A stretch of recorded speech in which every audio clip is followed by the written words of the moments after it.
19 people here.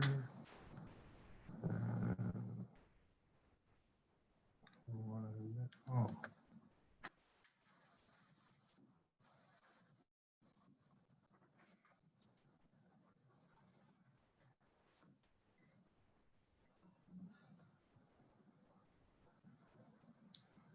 Good evening, everyone. If you're not speaking just for the sake of this meeting, can you put your phone on mute? Can you guys hear me? Can you give me a thumbs up if you can hear me well? Excellent, fantastic. We'll get started in just a minute. I want to just give everyone an opportunity to log on here. Let's see.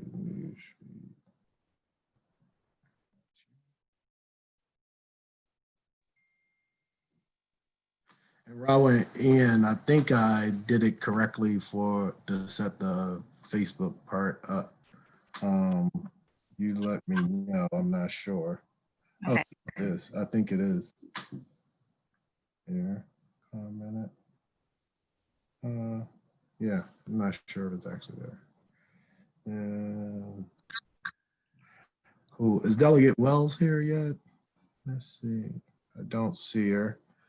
We're going to give them a couple of minutes to start to come on in. Let's see. See Delegate Conway, Senator. Oh, Delegate Conway's here? Mm-hmm. Okay, excellent. Hey, Frank, I see him.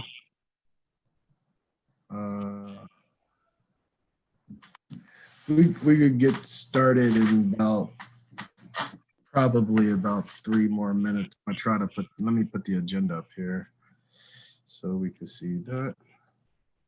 This is my first time doing this a little bit here. So screen, select a window application. There you go. Welcome to Live Producer.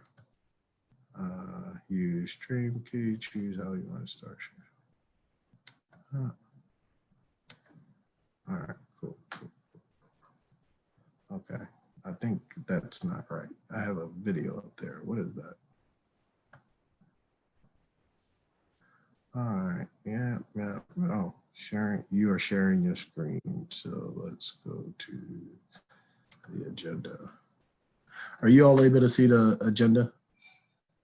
Okay, awesome. Just give a couple more minutes. Frank, in a minute, I'm gonna turn it over to you for some comments, and then we'll get started exactly at 6:40. For all of those who are listening, I want to show you the order. We have a full agenda today, a lot of interest in bond bills.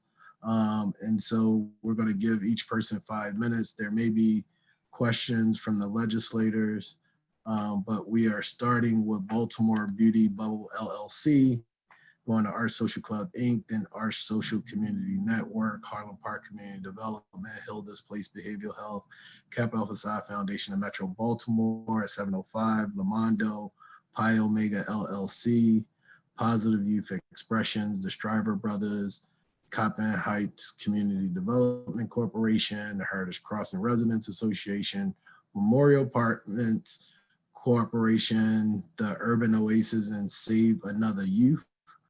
We have some more people in the waiting room. Let's make sure they get in. All right. So everyone should be coming in now. Cool. Meeting controls. All right. Cool. So good evening, everyone. I'm Senator Antonio Hayes. Welcome to the 40th District Legislative Bond Bill Initiative meeting. We started this year on, I believe it was November the 16th. And we had our orientation just outlining, how we will look at priorities for this upcoming bond bill, which is basically capital investments into projects that are in our district. And I believe most of you guys, I think the deadline was November the 29th or something like that, Rawa. I thought Ian might have sent it to me, but November 23rd. Oh, November 23rd. And then tonight was bring us to our presentations. As always, we want to go into the legislative session outlining whatever priorities we have for the district, so the committees can make the right decisions.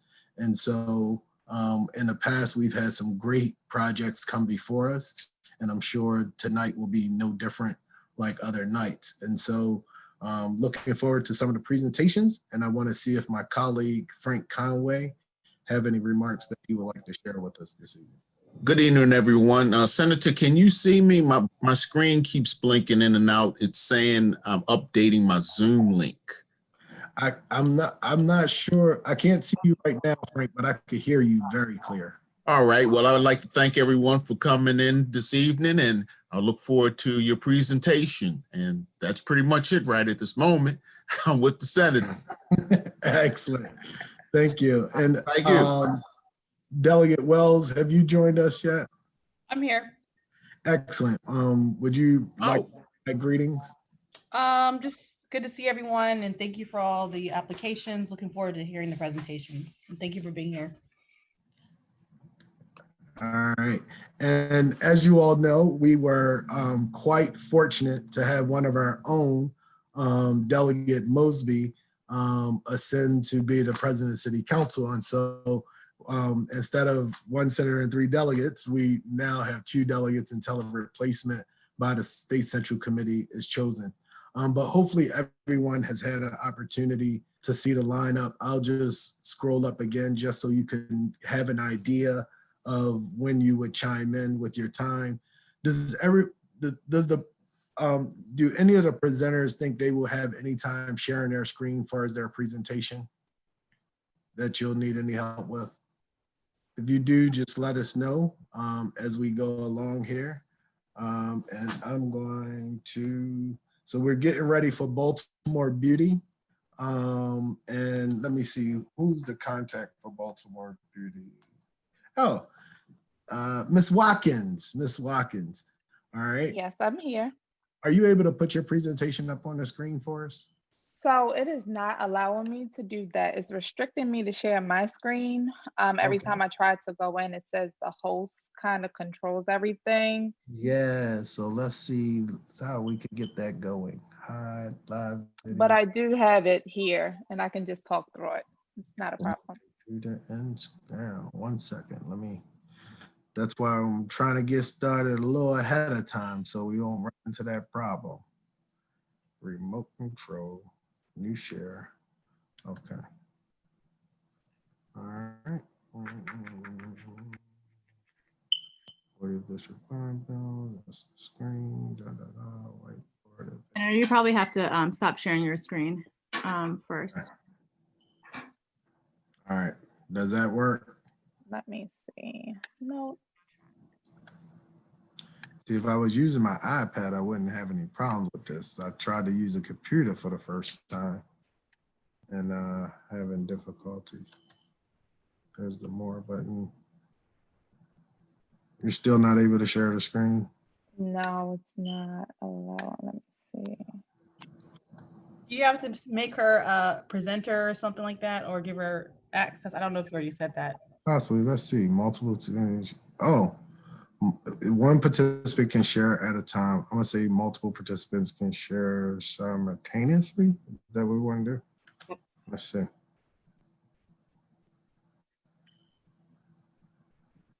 It's still not allowing me to. Oh, okay. Oh, here it is. You look like Jahi is good.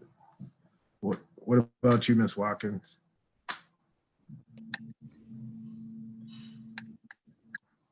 No. And it's open, like I have it open, but it's not allowing me to upload my presentation. Okay. Well, I think you have to make her a host. Hold on, let me see. no. No, I want to do that. temporarily, or a co-host. But it could be a feature you have where like only hosts can present. You can only show the screen of a host. I don't know. Gotcha. Allow participants to share. Janet Allen. All right. We're gonna figure it out. Yep, go ahead, Ms. Watkins. Just we can follow along. We do have your presentation here. Okay, so just a brief overview of what we do at Baltimore Beauty Bubble. We are currently a salon, but we do practice education in salon. We do a lot of mentorship with other students from Empire. We haven't had any success with Baltimore Studio, but Aveda students come as far as from DC. So I like the diverse settings that are offered outside of the city, and I kind of want to bring that aspect to the city, merging it with professionals. So they have a more hands-on and mentorship opposed to going straight from education into either it be a suite or a salon with no true mentorship. They'll be working directly with professionals. It'll be in-house job placement as well as field. We will be offering products and services, direct mentorship and entrepreneurship.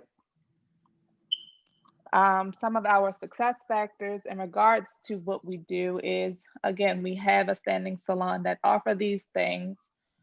We don't charge some of the interns. They just come in and fulfill whatever practices that they want to learn for the salon. And that's how they kind of pay their time. They do hands-on things and then they go out and explore the beauty industry. I feel like as far as the customer needs go, it will kind of bring a culture back to the city in regards to education, as far as trades. I don't know what happened. Oh, there it is. There's your presentation. I figured Yeah. it. How'd that pop up on? Sorry. The location definitely would be City Central. I think we are down to the factors. Yep. The customers would be who we're servicing, from students to job placement, so the employers and other small businesses throughout the city. The need for it, I would say, would be education, creating jobs. I feel like the salon industry is something that exists heavily within the city, but we don't have a location where as though there is a hub for the beauty industry. We do have other institutes, but I feel like a lot of the students in those institutes don't really fulfill that completion of the trade. And with this, they can kind of transition out from education in-house to place into job placement in-house or being placed in the field. Community benefits, I would definitely say that we would develop the community of some of the vacancies existing, provide jobs. Again, the education is a key portion of what we're offering. Pricing is a huge thing because it will cater to all demographics within the city, from low income to whomever, because it'll be a sliding scale, offering services from students to junior stylists to senior stylists. And then it just would be a resource in general. Again, I feel like no matter where you are in the city, you can see a salon on just about every block, every corner. So it will be like a hub for the beauty industry. In regards to the location, I would love to be existing on Howard Street because that's where we are currently. It is a vacancy like adjacent to where we are currently. We've explored to see what's the need of that vacancy. I've talked to several community advocates just to determine like what could be done with that vacancy. It's right on a metro line, so it's easy to access. Again, it will bring some equity to the residents within the city. And while the project is being developed, we're right there to kind of oversee and still pursue what we already are pursuing, pending that property is available for that type of project. The overview for everything, again, would further enhance the trade culture that I feel as though has become very limited, conveniently located to the residents in the city. So if they commute, walk, etc., they can access it. be a resource to other businesses and local professionals, and then just serve the community. Again, with the sliding price points, I feel like it would be a great aspect for anyone to walk into our door. And I also feel like the diversity aspect in regards to what the city is turning into, it's all demographics there. We cater to every clientele currently, and then just to have that sliding scale far as quality offered to a student or a senior citizen or a young professional to an established professional, I definitely think it will be a great venture for the city. Excellent. Delegate Wells, Delegate Conway, did you have any questions? I don't have any questions. Well, one question. Is that part of the property that they're looking at buying up from down on Saratoga Street? So I've spoken with two of the community advocates, Kristen Mitchell and Michelle, I always forget her name, in regards to what properties they felt like would be the best fit. Right. It's not on Saratoga, but it is on Howard and Center. And it's across from the Maryland Historical Society. So it's right on the Center Street stop. Okay. And they felt like something with a connection far as like commuting and things like that will be more beneficial to All people right. accessing it. Thank you very much. You're welcome. Ms. Watkins, do you have a nonprofit or is this a for-profit business? It's a full profit. I don't have a nonprofit. I wouldn't be opposed to it, but I feel like me starting this venture and establishing a revenue around it helps kind of support what I'm trying to turn it into versus just finding revenue of a nonprofit. Yes. Okay, cool. All right, thank you so very much. I think next up we have Art Social Club, Inc. Senator, can Yes. I interrupt real quick for the participants as a just to share with them how to share the screen? Basically, there's a share button in the middle that's green, and once you click on that, it should say share, and then it will give you an option whether it's Google Drive, Box, Document. But if you want to share your screen, you would hit the screen part, and then that should share the automatically your screen from there. Mine literally just popped up. At first, all of those were blank. All right, there we go. Can you guys hear me okay? Absolutely. Okay. How's everybody doing tonight? Good. I'm going to try to get through this one real quick and not be too wordy. This project for the Art Social Club is a stabilization and revitalization project. We're an organization. We are 115 years old as an organization, and we're classified as a historic organization. We're located at Northern Pennsylvania, 2426 Northern Pennsylvania. That building itself is also about 100 and something years old.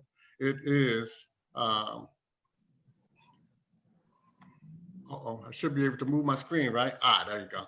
It initially was built in 1912. It was built as a movie theater, and it remained a movie theater from 1912 up through the 40s, all the way up until about 1955, where it was purchased by Mr. Joseph Wilson, and he converted it into a restaurant.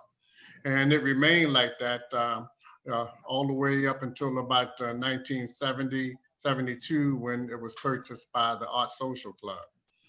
When the Art Social Club purchased the building, we used the building as a place for, it was a combination of a restaurant, a live entertainment venue, and an area and a place where we could enable African Americans to have weddings, repasses, baby showers, different types of community events.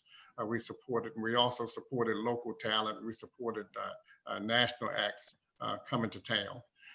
So we've been doing that ever since then. But also now, this administration, we are interested in making sure that we can renovate the structure get the building ready to hand this over to the next generation of people who will inherit the work and carry the work forward. So what we decided to do is that we were going to restore it back to when it was a movie theater. And so what we did, we removed that T-111 paneling, and what we found was we had a considerable amount of damage back there, but we were able to eventually get the front facade pretty much done, and we restored it back to the way it looked when it was a movie. But we ran out of funding, and we could not get the movie marquee portion built, and so we had to hold on for a moment, and we're working on that now. So what we have done is that we have phased this project out, whereby we have received some bond bill dollars and from 2020. And we are using part of those bond bill dollars to finish up the movie marquee. And also too, we're going to install a total of 4 stories worth of restrooms. And the 2020 bond bill is going to build the first 2 stories of ADA compliant restrooms, because we need to be able to fix it so that people with disabilities and what have you can be able to have access to the restrooms, and also can have restrooms to the upper floors. We couldn't get it all done with the 2020 bond bill, and so we are coming back now to apply for a second portion in 2021. And what we would do with these dollars is we're going to build the second 2 stories of restrooms that will service the Cab Calloway ballroom upstairs. So the first 2 stories of restrooms will service the Billie Holiday Red Room. The second 2 set of restrooms will service the Cab Calloway ballroom. Also, with the 2020 bond bill, we will be installing a 4-story elevator so that we can be able to reach those restrooms and reach those floors. And this is a critical part of our renovation, because it's going to enable us to have access for our elders to be able to reach up to the Cab Calloway ballroom, which those steps are bad, they're hard to get up to. Also, too, it's going to bring us to be fully ADA compliant, and it's going to make us in addition to making us ADA compliant, it's going to enable us to get people with disabilities access to the first floor. My screen is blinking. Does that mean my time is up? That I don't think it means that, but your time is running down. Okay. All right. So if you look at this picture right here, you see that triangle structure? That triangle structure attached to our building is going to come up from the basement. It's going to travel up 4 stories. And then right in the area where there's a little exit right there is where the elevator shaft is going to go. It's going to allow us to get up to all 4 floors. Okay. And so we've looked at the cost through our historic structures report with the architect. And these are the dollar figures that we came up with that it's going to cost for the bond bill for 2021. And with that, I want to say in closing that our basic principle as an organization is that we're about the spiritual and intellectual, economic and cultural uplift of our community. We're in full support of the revitalization of Pennsylvania Avenue as a Black Arts and Entertainment District. And also, too, we're interested in the development of Pennsylvania Avenue as a Black-owned commercial corridor. And with that, I thank you. Excellent. Mr. Anderson, how much was the bond bill in 2020 and how much are you guys requesting in 2021? In 2020 bond bill was for 500,000. 2021 bond bill, because of the elevator shaft, is 670,000, somewhere around. Gotcha. All right. Any questions, Delegate Conway? Yes. Thank you very much. Is the social club open now? We are not open for people to come in. Right now, we're serving the community by providing non-perishable food service on Thursdays and perishable items like fruits and vegetables on Saturdays. But right now we can't get past that thing where you can only have 10 people in there. Only 10 people in the whole building? Yeah, but at one point it was up to 50 and up to 100, but we're taking the more long-term approach. We're treating this as kind of a renovation period so that we can be able to get ready for when this COVID is I'm over. I'm talking about when the COVID is over. So in the red, Oh yeah. when the red room and the ballroom are open, there's not going to be permanent seating like a movie. It's going to be like, you have discos in there, right? So Oh yeah. it's going to be more of the disco environment still. Or No, no, sir. It's going to be primarily live entertainment events and cultural engagement types of events. We will still support the community if they want to try to book and have parties and stuff like that. That's a community service that we work to provide. But it's not going to be like we're functioning like a disco. Downstairs is going to be a full-fledged, high-quality restaurant capability because we need a sit-down restaurant capability there in the Penn North area. Only thing you can get down there right now is a chicken box or something like that and stand on the corner or something. when you say downstairs, do you mean in the basement that you talk, Oh, I'm sorry, sir. or the first floor? In first floor, Billie Holiday room. In the Billie Holiday room. Okay. Yes. And And also, so what's going to be in the basement? No, the basement area is just going to be where the elevator shaft goes down into the basement. It's going to be a two-door opening. One side is going to open to the men's restroom so that it will be ADA compliant, can be reached by the elevator. The other side of the elevator will open into a storage room where we'll have a walk-in freezer and storage area. Okay, thank you very much. Yes, sir. I have one quick question. And it's not about discos, but Why not? no, my question, for Mr. Anderson, I think on the application, and there was two from Arch and from different entities of Arch, but I thought it said 1 million. So is that correct, or is it 675? I just want to make sure for my notes. Yeah, it is 675. We spoke with the architect, and what we did was we trimmed down in the renovation. We were going to use our kitchen to be able to serve 500 people at one time so that we could have a full house, an event in the Billie Holiday room and in the Cab Calloway room and feed them both. We decided to trim down and be able to feed 300 people, and we would just stagger the events such that the kitchen could be able to handle that load. Okay, thank you. So would you, Mr. Anderson, can you just communicate to Ian through email and updating that application so the correct request will be reflected? Sure, sir. I sure will. Excellent. All right, cool. Thank you so very much. Now we have the Art Social Network. Yep. Give me 1 second. I'll share my screen. I think, Brother Anderson, you have to stop sharing your screen. Yes, sir. Oh, there we go. Thank you. Yep. Okay.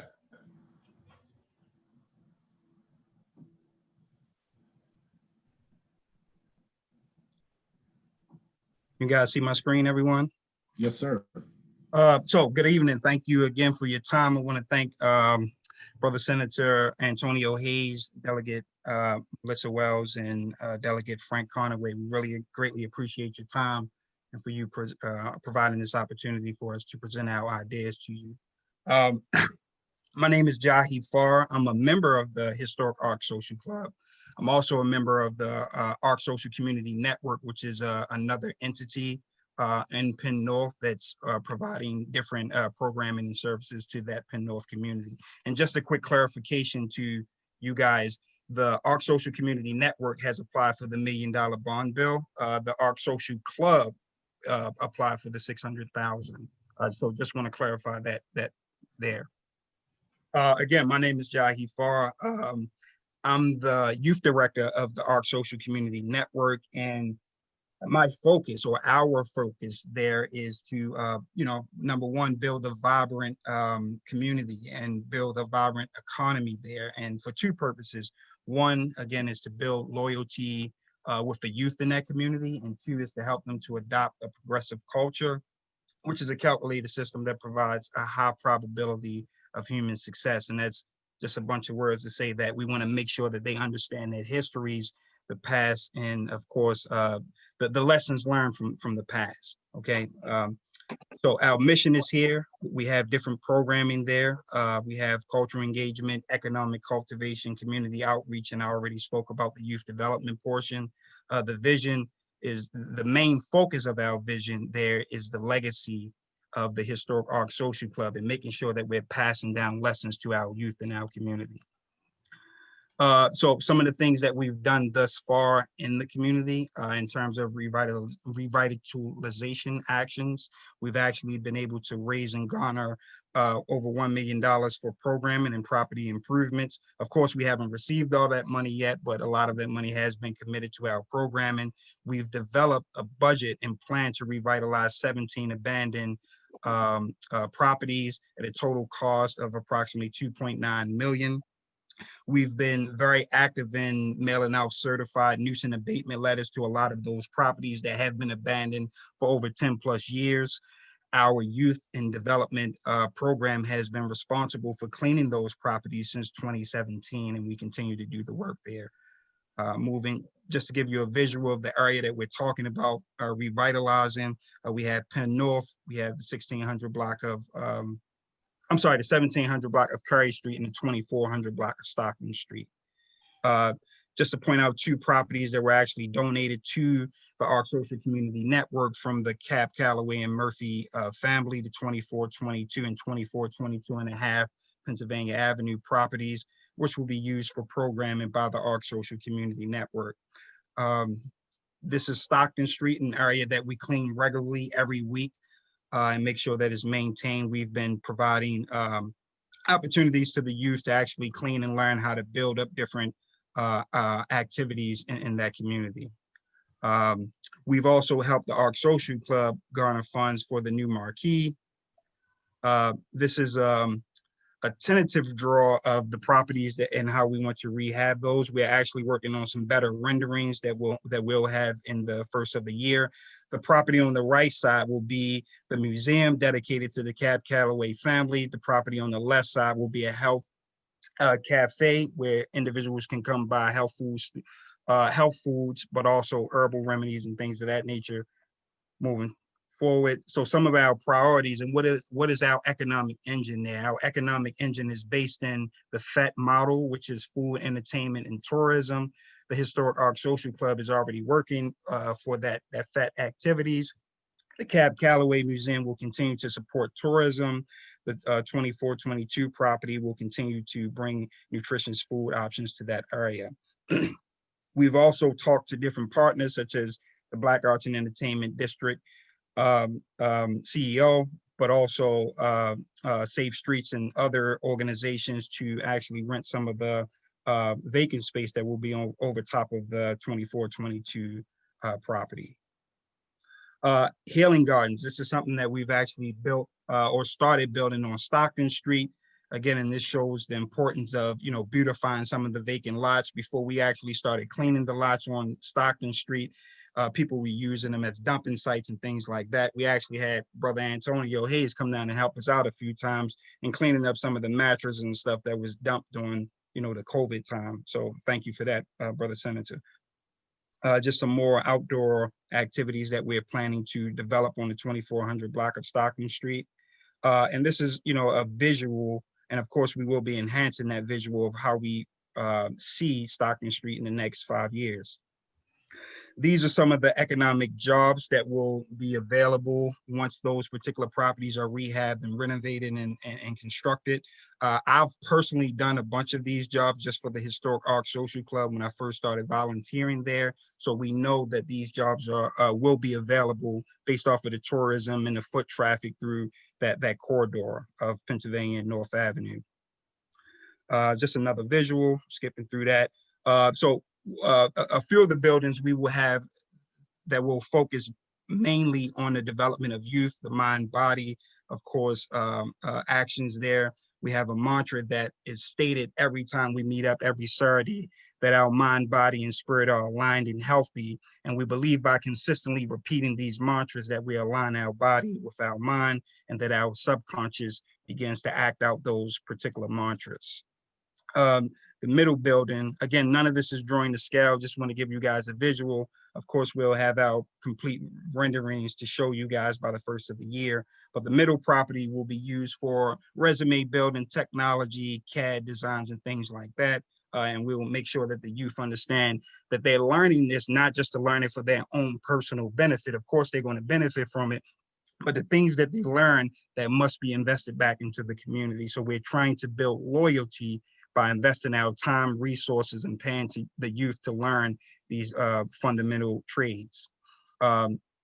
The end properties, 2414 and 2416, will be used for the basic building trades. Now, we have a bunch of, we have diverse youth that come and participate with us weekly, and a lot of them don't want to go into these trades. Nevertheless, we project that they will be homeowners one day, so that they have to learn the basic trades of, plumbing. If your electrical goes out, what do you need to do? If your roof start leaking, what are the basic things that you should do to keep your house up?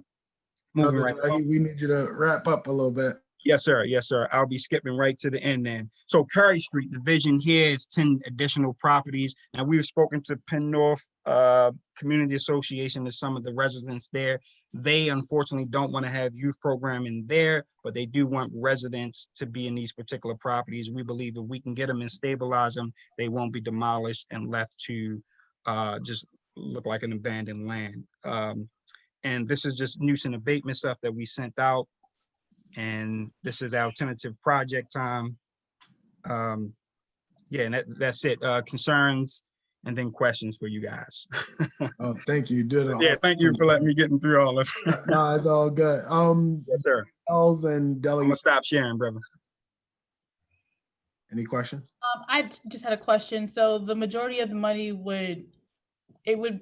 I guess, how much resources or financial commitment do you guys currently have for the vision? Yes, ma'am. So currently we're working on the $1 million that we actually have already, wrote in grants for. We have committed out of that 250,000. But again, we're still writing. And once we get the assets of the two properties, we know that we'll be able to raise more funds for that. Okay, Yes, ma'am. thank you.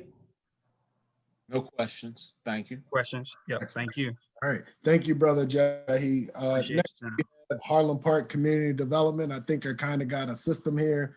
So I'm going to try to time you a little bit going forward. When we get to 4 minutes, I'll just give you a heads up, a 1 minute warning. But who's for Matthew? I see you here. Are you presenting for Harlem Park Community Development? Yes, I am. Yep, there we go. All right, thank you. All righty. Good evening. Thank you. My name is Matthew King. I'm the founder, president, and executive director of the Harlem Park Community Development Corporation. We're actually asking for $250,000 in gap funding to support the second phase of our redevelopment plan. It's called the Progression Redevelopment Plan. It's actually on the 500 block of North Carrollton Avenue.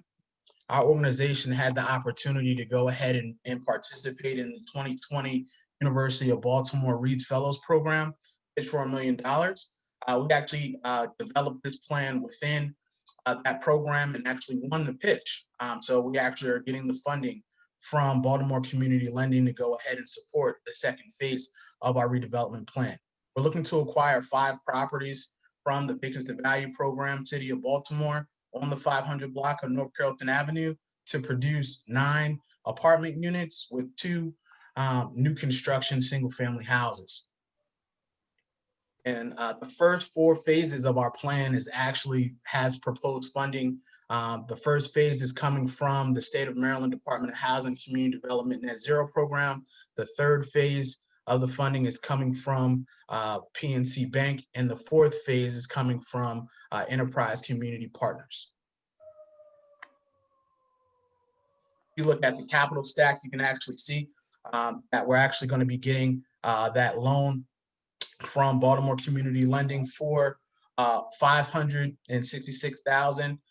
In the equity in the deal, we're looking to get the gap funding from the legislative bond bill of $250,000. Our organization is going to come to the table with a little less than $22,000, and then also from the Chodo subsidy from the city as well. We're looking to go ahead and get $116,000 from that. The total budget on this project on the second phase is $955,000.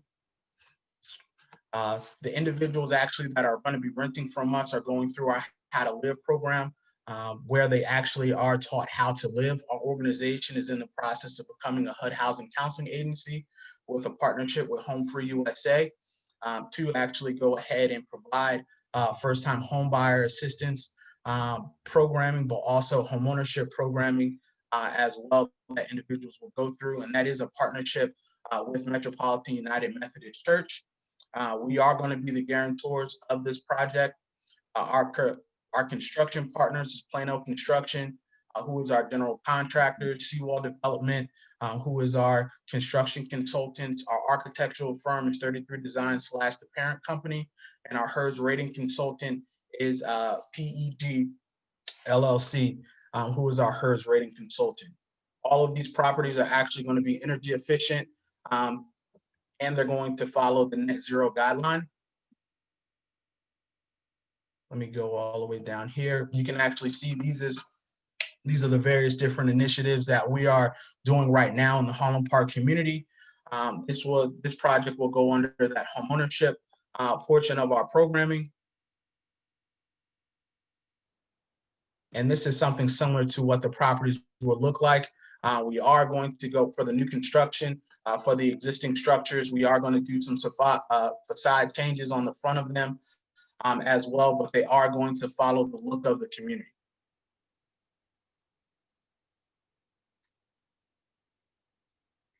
And this is actually the redevelopment plan that we went ahead and developed. So you can see right now we're in the underwriting phase with the state of Maryland for the first phase of our plan. The second phase is the one that we actually went ahead and discussed a couple minutes ago. And this is what we're asking for the gap funding for these properties on the right side of the street, and also a single family house that's on the left side as well. And then if you actually go ahead, this is actually the news article that was done by Yahoo Finance on our organization and winning the pitch from the University of Baltimore.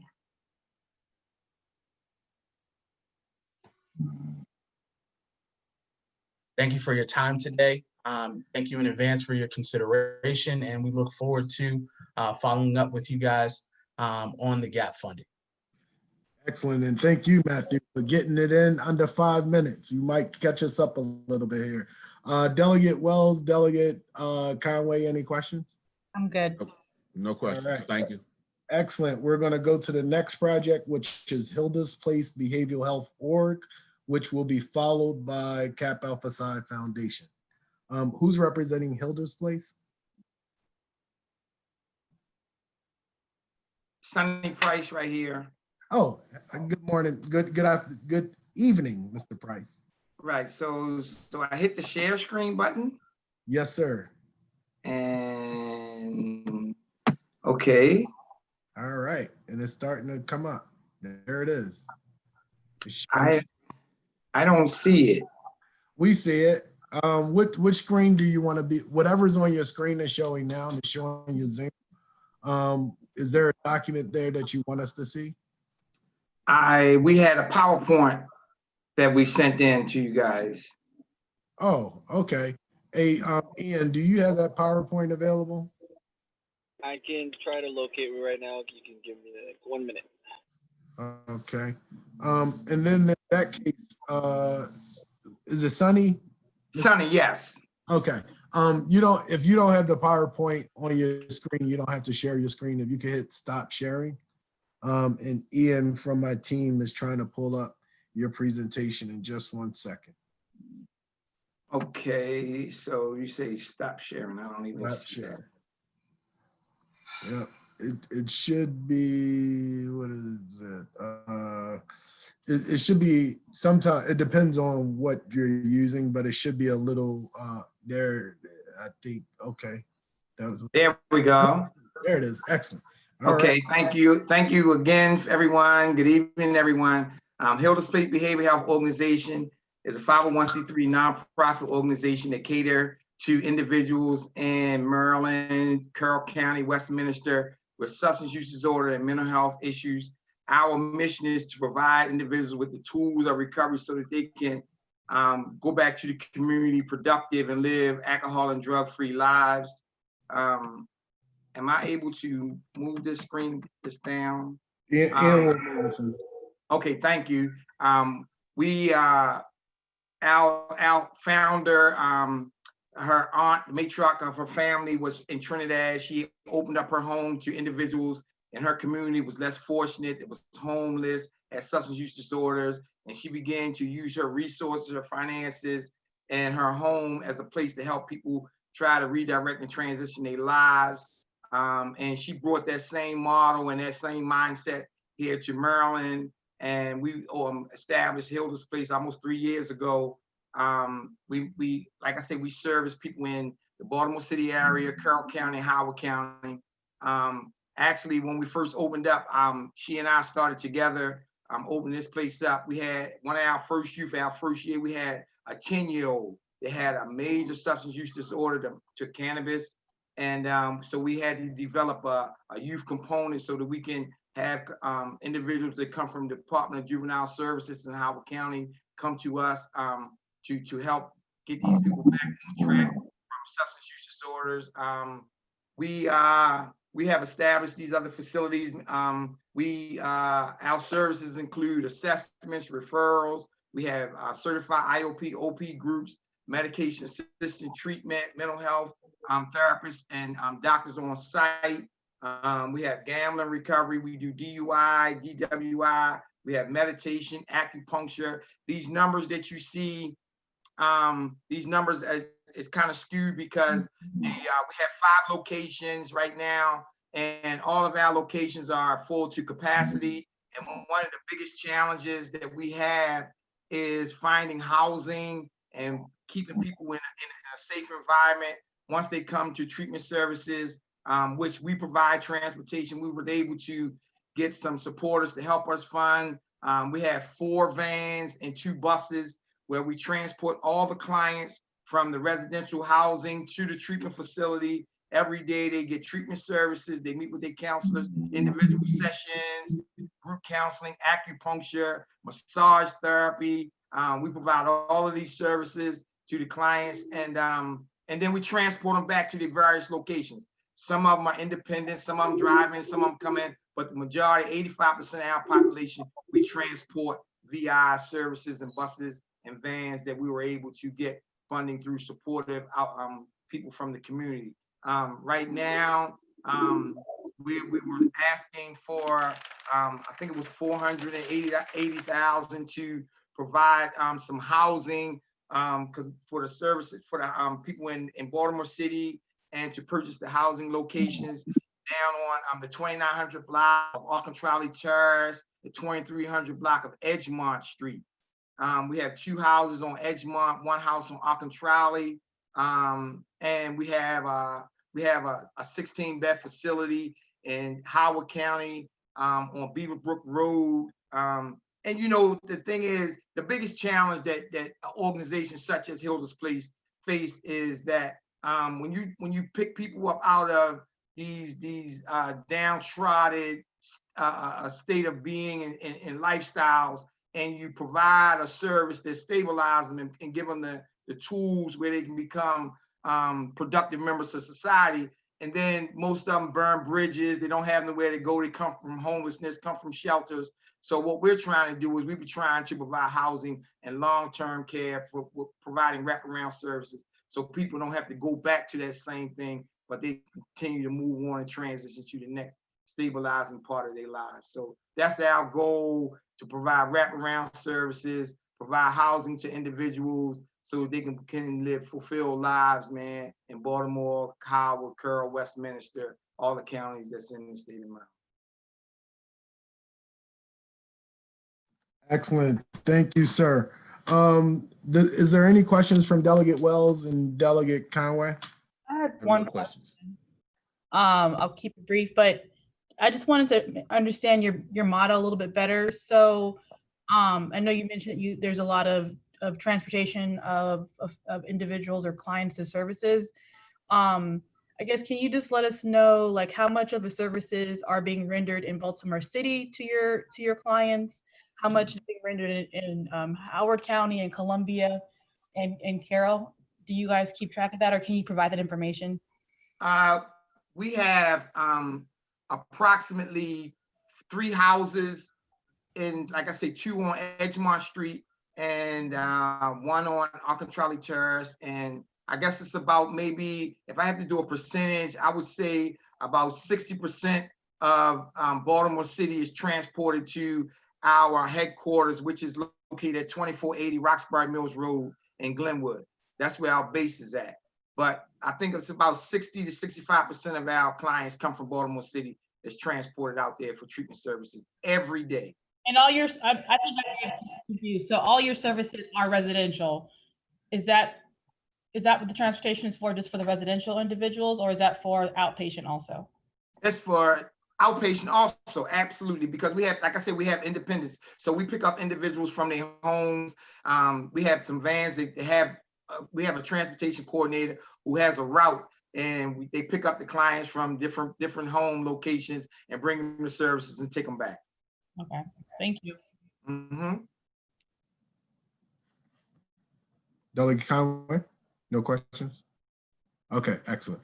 All right, thank you so much, Sonny. The next presentation we'll hear from is Kappa Alpha Psi Foundation of Metropolitan Baltimore. Okay, thank you, Senator. I'm going to try to hopefully share my screen here. See here, there we go.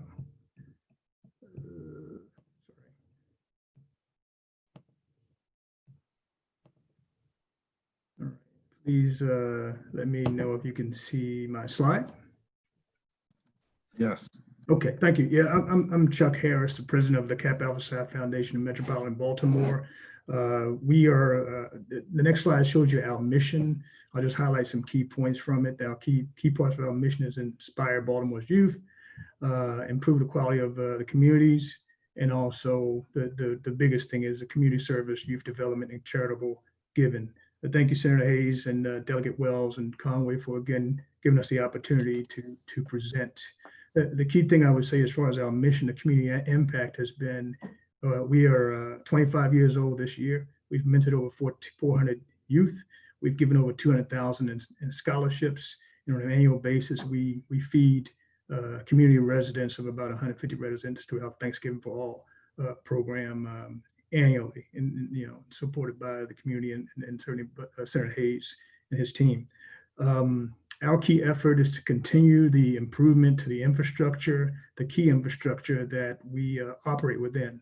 The Kappa Youth and Community Center, which is located on 1207 Utah Place off of Dolphin and Utah, is where we execute our primary mission really. And at the end of the day, our focus really is the development of African-American males aged 13 to 18 as part of our Benchmark Kappa Youth Leadership Institute program. Mentorship activities. We also do community-based events that fundraisers to support the youth. We annually, right now, we annually mentor 20 to 25 teenage males throughout the year in programs such as STEM, business development, entrepreneurship, college prep, and the like. The location that we have here, the KYCC, is what we consider to be the safe space for conducting those activities, both in support of the youth and also of the community. So you'll see us, you know, we'll do activities there. The amount we're requesting is a $112K. And essentially what we're doing is we're trying to augment the approved funds we've gotten before to get our infrastructure straight there, the aging infrastructure there at the Kappa Center. I've highlighted the things that are below that are this year's efforts to continue to improve. The first thing is we want to try to complete the ongoing projects that we have going, some of which have been supported by bond bill initiatives. But the key thing is making sure we've got safe and secure space to do our mentorship activities and development activities there in the community. The first thing you can see, completing IT infrastructure, lighting, doors, and window replacements and the like. Some of that we're doing this year. A big thing we're doing this year is trying to get our HVAC replaced because we have significant issues with heating and air conditioning there. The other thing we're doing is trying to upgrade renovate our kitchen area so that we can actually serve up to 500 attendees in that facility. Right now, there's no ability to cook in that facility, in that kitchen. So we're looking to upgrade that to have the ability to cook and warm and have operating space for feeding both community residents as well as the youth who we have there. Also, continue efforts to renovate the elevator there. That has not been done yet. That's one of the key things we will make sure we have on here. At times that elevator is stopped with members in that elevator. So we're working to continue that. Additionally, fixed signage and storage space, also external security fencing, basement renovations, and some of the water damaged tiles. The key thing for this effort really is just to make sure at the end of the day, continued augmentation of funds provided by the bond bill, to just make sure we've got that facility safe and secure for our activities there. And right now we're not there, and we certainly appreciate all the contributions that are coming from your team, Senator Hayes, and the like. So again, 112K is the amount we're looking for this year. It will help us to complete the majority of the projects we've come into before for the bond bill process, and allow us to execute safe and secure operations. I think that covers most of it, unless there's any questions for me. Delegate Wells, Delegate Conway, no questions? All right, thank you for your presentation. Thank you for your consideration. Absolutely. Next, we have Lamondo and Pi Omega, which will be followed by positive youth expressions. Is Carly here from Lamondo? Yep, there's Carly. Hi. Sorry. Okay, 1 second.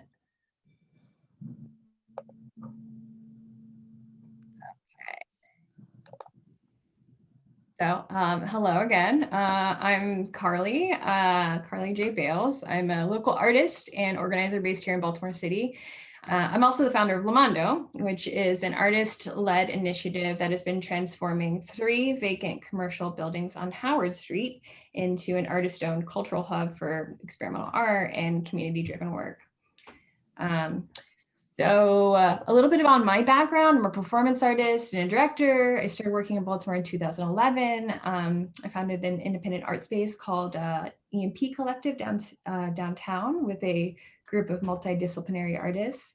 It was an all volunteer, really scrappy outfit where we host, an incredible array of programming from dance and theater to film, visual art, and writing workshops. And we ran that space for 7 years. And about 3 years into this project, I founded Lamondo as a way to create permanent space for this type of work in Baltimore. So the idea was simple. Artists in Baltimore lack a wealth of safe, affordable, and accessible space to make and produce work. They create value in neighborhoods without having any economic stakehold in these very communities that they live and work. And they are constantly beholden to the changing whims of the real estate market and more moneyed hands. So we thought, well, how about something else? What if we could create more permanent assets for the arts community, more opportunities to make and produce work, to take risks, to reach wider audiences, to make more space for the people and work that typically resides in the margins? In art, we're used to making a lot with a little and taking a vision and transforming our surroundings with that vision. So Lamondo started in 2014 with a, what if we found a way to take some of these beautiful but utterly derelict buildings in downtown and transform them into a community asset for both our present generation and future generations of art makers in Baltimore. So over the past 6 years, we've been answering that question. We started with 3 vacant buildings on the 400 block of Howard, and through grassroots development and the support of an incredibly diverse group of stakeholders, including a 2019 bond bill, we raised over $1 million, redeveloped our first building, and opened it last fall as an artist-run venue, bar, and studio space, which you can see right here. And while obviously the pandemic has put a pause on the bulk of our arts programming, we've been taking the time to vision for the future and imagine what is possible for the next phases of the project. And through that, we've been moving forward with the stabilization and redevelopment of our adjacent 2 buildings, which are located at 408 through 412 North Howard.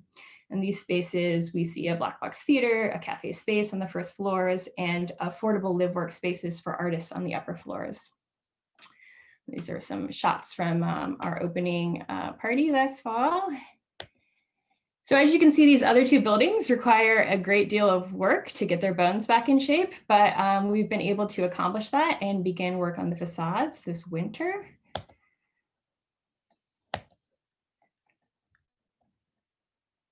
And this year, we're seeking funds from the state to finish stabilization of these buildings and to actually match a commitment we now have from a Baltimore bond bill that will allow us to renovate and occupy the first floors. It's probably also important to note that this is a crucial year of development in the neighborhood. When we started this project, it was primarily a vacant block, and now there's a slew of reinvestment from developers, including the new Lexington Market, the former Superblock redevelopment, and a bunch of new mixed-use apartment developments. And now our block even is almost 100% under development. So we want to build off that investment while providing a resource to the community that is driven by access and affordability rather than profit margins. So that's where we're looking to get support this year from the state legislature for a bond bill of $200,000 to finish stabilization on our adjacent two buildings and leverage the commitment we have from Baltimore City in order to occupy the storefronts of those two buildings.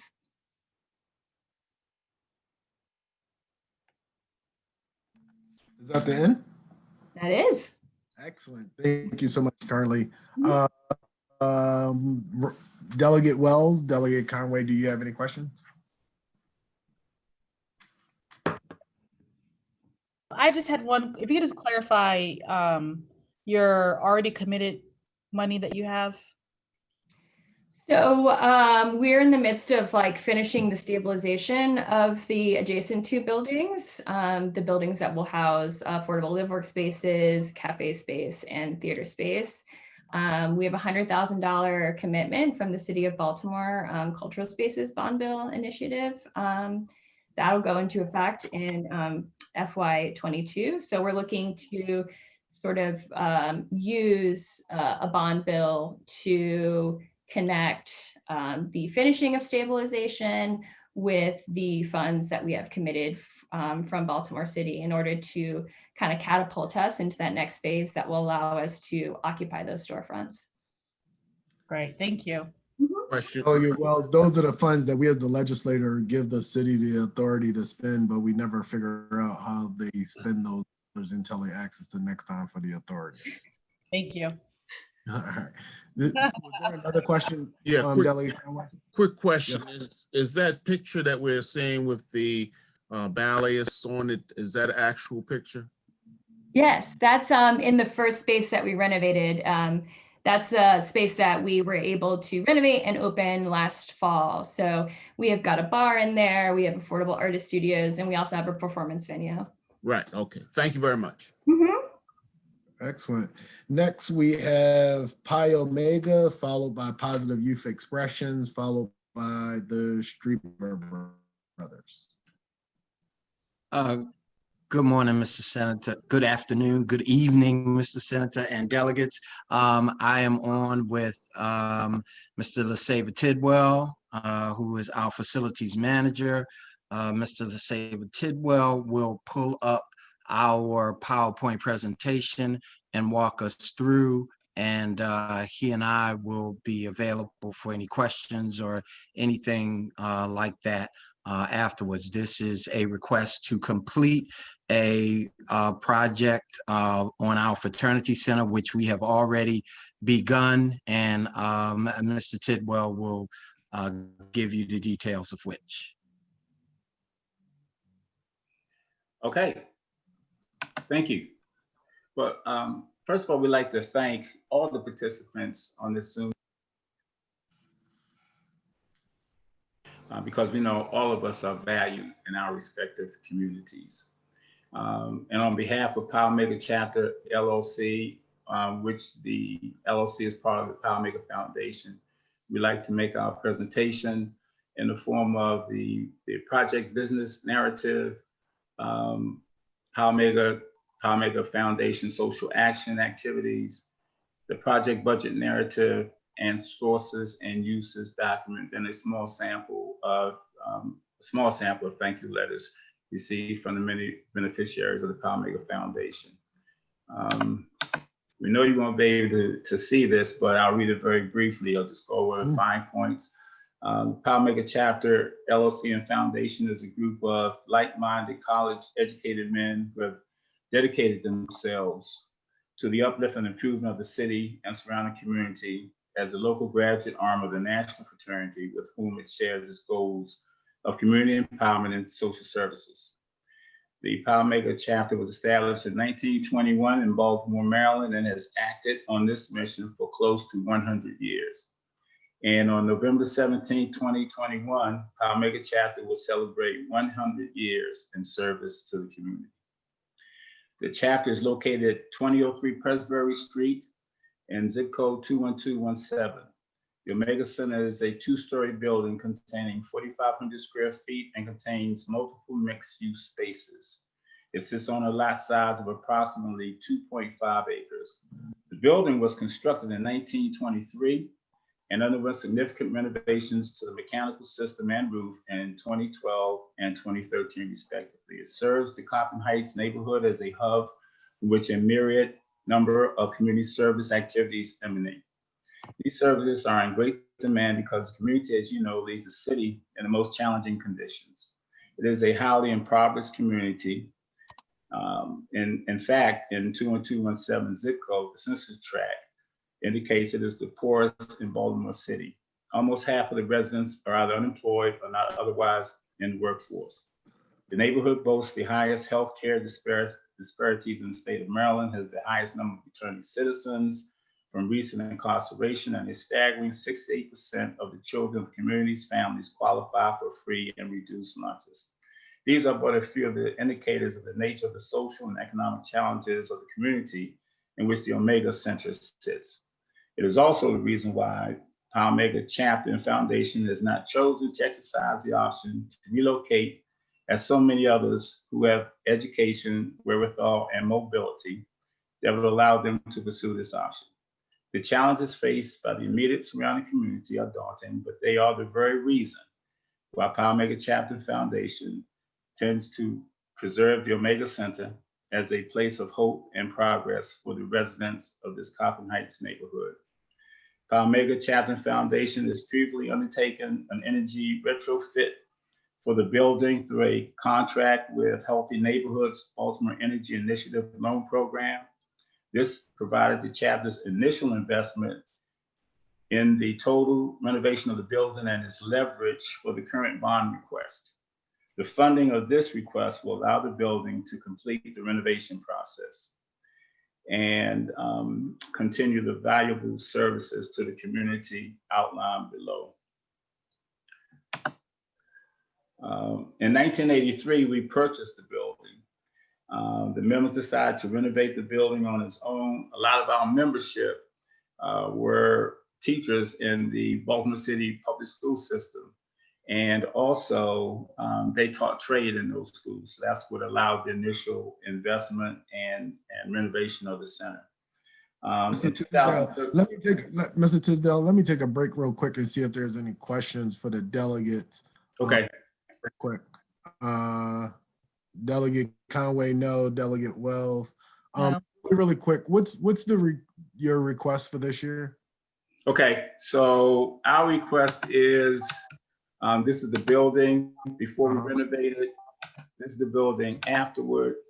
This is the project budget narrative and the cost associated with the continued renovation of the building, which is $259,173.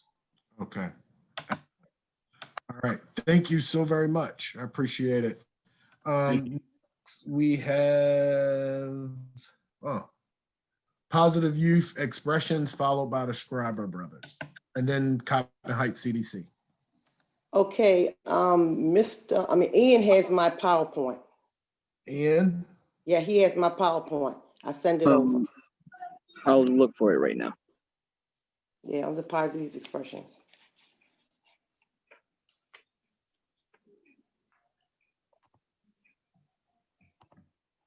Okay. Ian's usually pretty quick at stuff like this, so let's see if he could pull it up relatively quickly. Then we can go right ahead.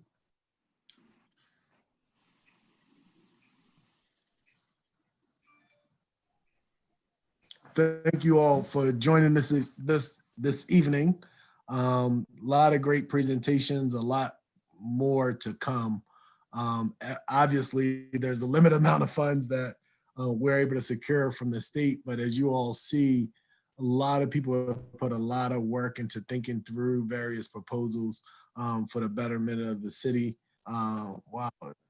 Okay. Okay, thank you so much. So Positive Youth Expression New City of Hope Senior Center located at 1000 to 1006 Dukeland Street. Our mission is to encourage children, youth, and families to seek excellence in body, soul, and spirit by providing formal and informal educational, you can stop right there, educational experiences, outreach services, and resources through our collaboration with the Maryland State Department of Education, businesses, community organization, and local, state, and federal government agencies. We are in our 27th year of existence and establishing programs in Baltimore City. What you see, the next picture you see are the houses, 1001 to 1006 Dukeland Street. We're asking for $1 million for the purpose of raising the abandoned and dilapidated properties and building a brand new community senior center for individuals ages 55 and older. If you stroll up to the project, should be funded for several reasons. Our project should be funded for these reasons, and I'll say them as quickly as I can. Senior centers, as you know, serve a purpose that is to help keep persons over the age of 55 stay active both mentally and physically. Number two, the program, classes, and activities that senior centers offer can raise the quality of life for seniors by providing fun and enjoyable activities. The senior center will allow homeowners or seniors to stay in the community in which they have lived for years and receive services, age-required resources, and participate in positive activities with friends and neighbors. And this also halts the gentrification that comes into the community to move seniors and other people out. We will continue to partnership with the foster grandparent program, which we are partnership with now, for intergenerational activities. And they take place at our new child care center at 1001 Dukeland Street, which is a great way to keep seniors active, informed, and engaged. The project will offer, hello? Is something happening? Something just happened. Okay.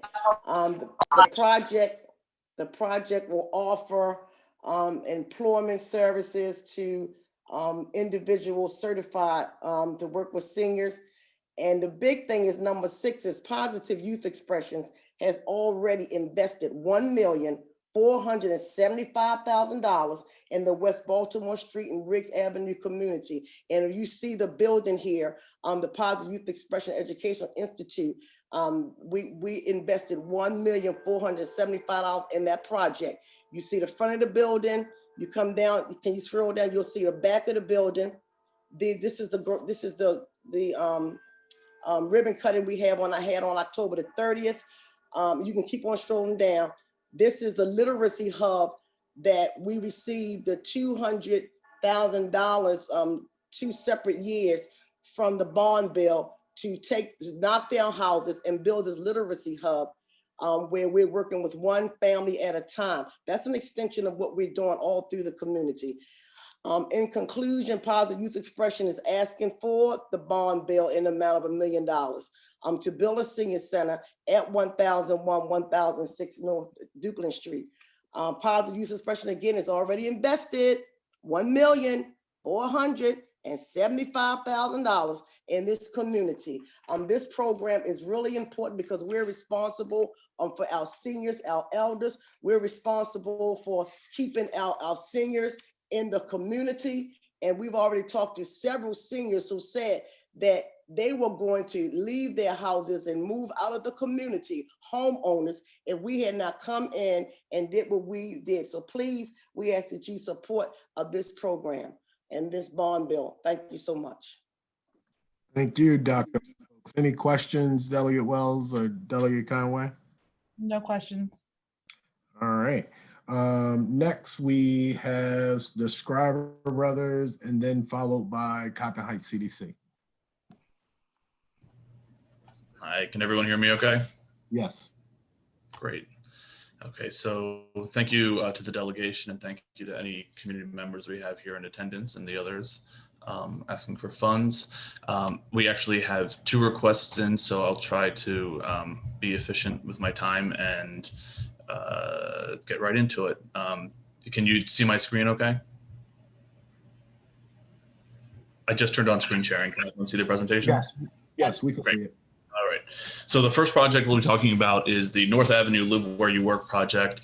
This is a very shovel-ready project that is ready to go and start construction in May of 2021, which I'll get into in a little bit. But the first thing I wanted to speak about is who we are.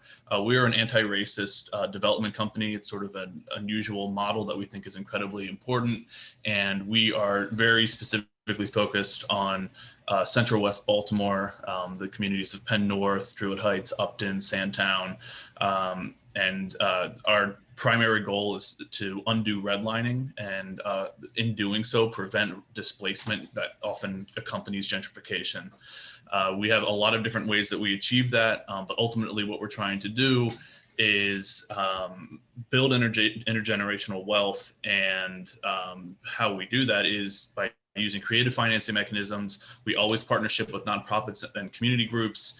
We actually are specialists in building zero energy buildings, which means that your energy bills basically over the course of the year are average out as 0, which is a major affordability issue.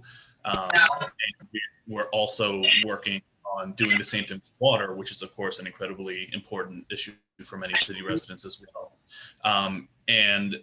But we don't just build multifamily, we don't just do row houses. We also always try to build in small or appropriately sized commercial spaces, because promoting Black-owned businesses is also one of the main priorities of our company.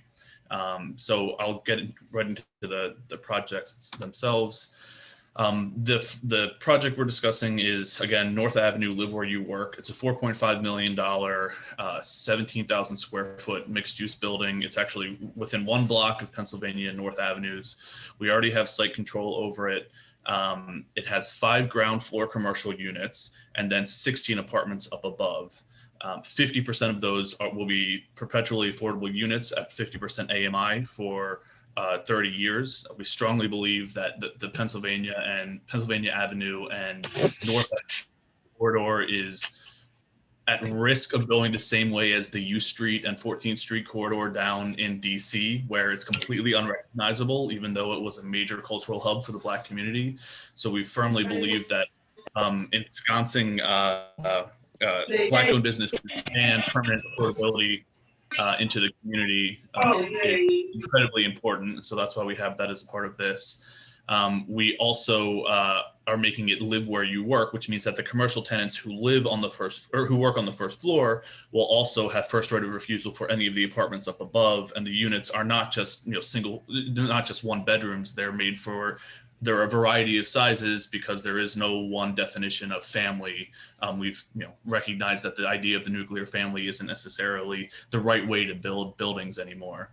And again, it's a zero energy building, meaning that we have another affordability angle, which is that utility bills will be extremely low.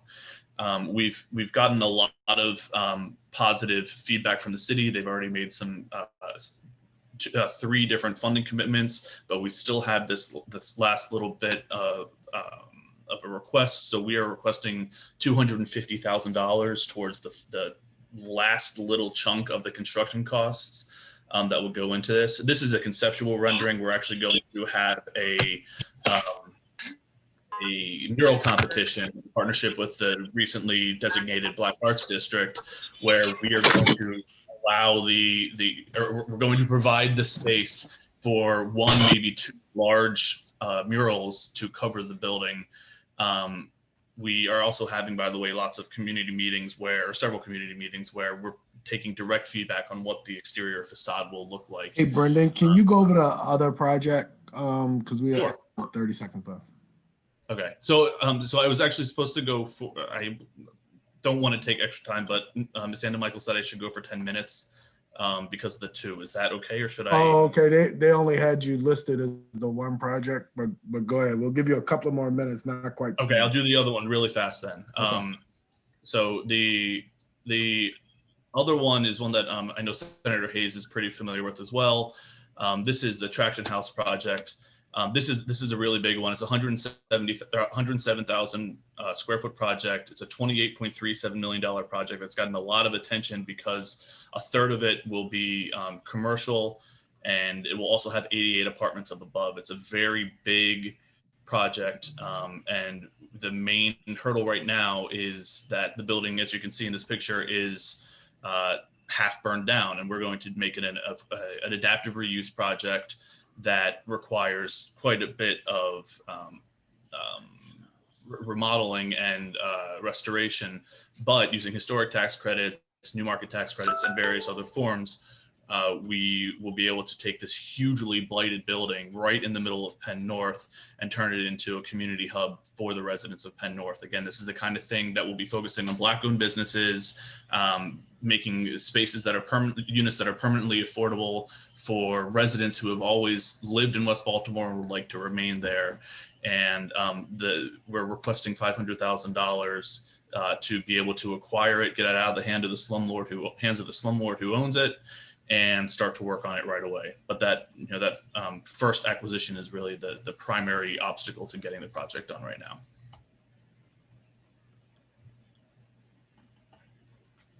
You done?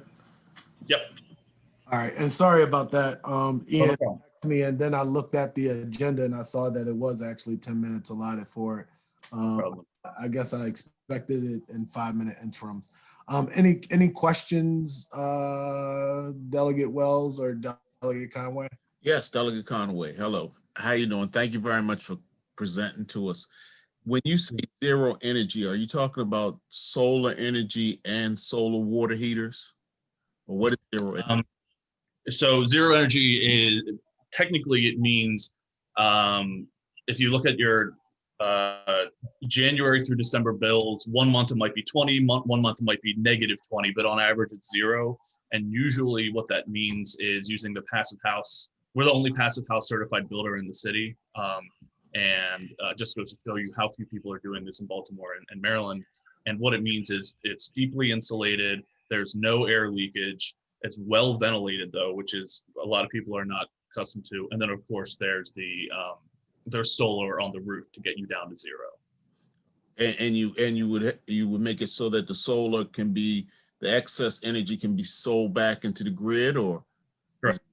And that's how, and the benefit, rather than us taking that benefit, it goes on to the tenant. That's fine. I went to school for architecture. That's fine. So the second one is on this traction house. Yes. Okay. Now you plan on it looks like it's almost like a 2-story building now, and looks like in your drawing, I mean, it was so quick. It looks like you plan on taking it down to 1 story. Is that? That's actually an old rendering. I went with what we had prior to stopping everything so we could decide on.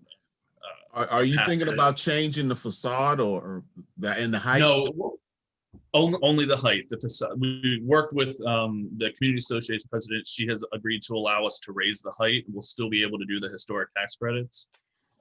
We actually had the Penn North nominated to the National Register as a new historic district, and it's in process right now.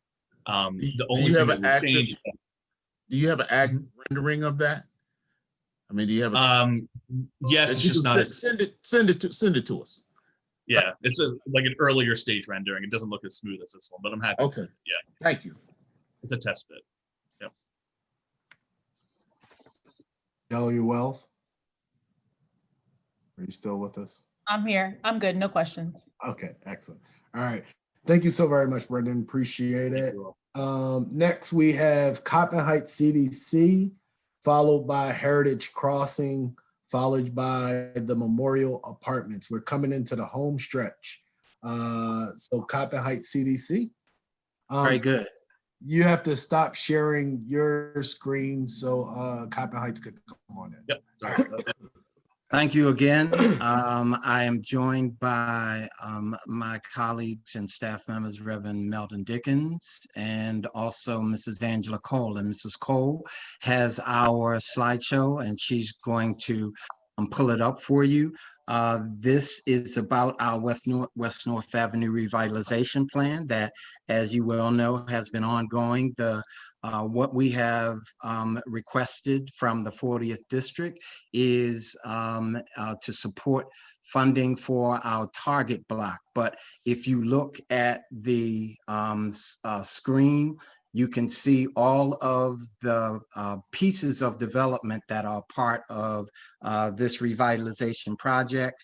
I'm going to focus on our target block and just let you know the projects that are coming also. Ms. Cole, next screen. So these are the projects: West North Avenue, the Walbrook Mill Apartments, Mill on North, Panway, Walbrook Mill 2, Midtown at Coppin, Parkview Overlook, and the warehouse. Some of these projects have been completed already. Some of them are going to closing soon, and some of them are plans for the future. Next slide. We have already completed 3 houses on the 2700 block of West North Avenue, but our phase 2 is 80 houses along the West North Avenue corridor that runs for 3 blocks from Coppin State University to the WOTA project. If you look down there in the right-hand corner, you will see our target block. That target block is the lower 2700 block of West North Avenue.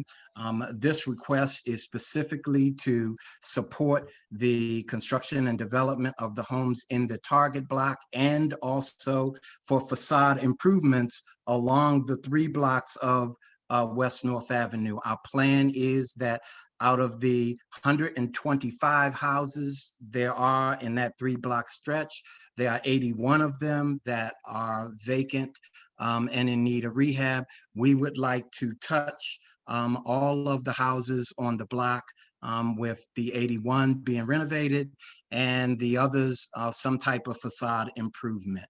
Next slide. These are our partners. The Coppin Heights Community Development Corporation is the overall lead on the master plan. We are also in a joint venture partnership with Osprey Development Company, Homes for America, and Cross Street Partners. And Neighborhood Housing Services is also a part of the development team. Each of us have joint responsibilities and or lead responsibilities in the entire revitalization project. Next slide, please. The completed project, one of them is the Walbrook Mill Apartments. We have a 65-unit mixed income apartment building.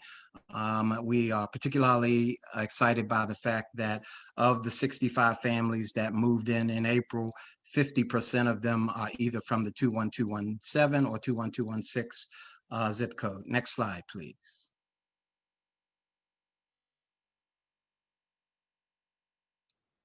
Next slide, please. Can I be heard? Can I be heard? Yes, we could hear you. I'm not sure if it may be a delay. Okay. The mill on North is a food hall that will go in the building on the first floor of what you just saw, and that will be a food hall of 6 food stalls and a bar cafe. Next slide.